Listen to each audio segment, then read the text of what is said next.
Sir, thank you for giving me the opportunity to speak on the Companies Amendment Bill.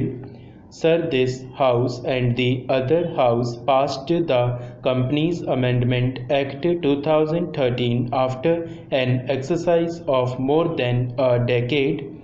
The Companies Act 1956 was replaced by the Companies Act 2013 after a prolonged discussion, deliberation with the industry, chambers and all the stakeholders. After several recommendations by the Standing Committee, it went twice to the Standing Committee only in 2013.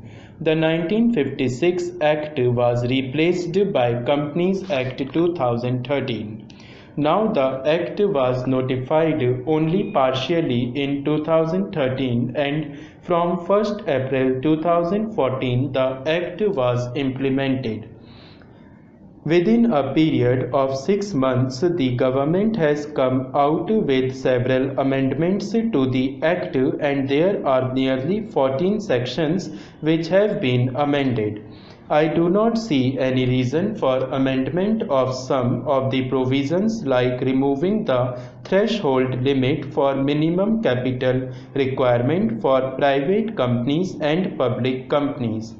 The previous Act clearly says that the private companies should have a minimum capital of 1 lakh and the public companies should have a minimum capital of 5 lakh.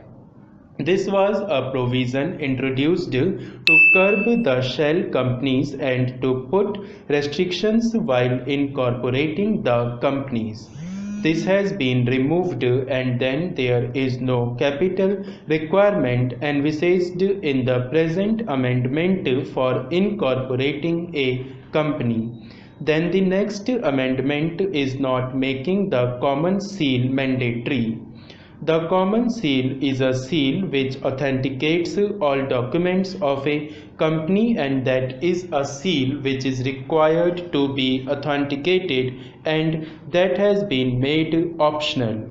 I do not see any reason for this change. Then I welcome that Section 76A has been added to protect the depositors and to make the offence a cognizable offence under Section 447. We have to protect the depositors. Of course, the original section, which is Section 76, has the provision to protect them, but now more transparency has been brought in. I welcome it as far as Section 188 is concerned, where an agreement to be filed. In certain cases, special resolution was necessary, which was very important.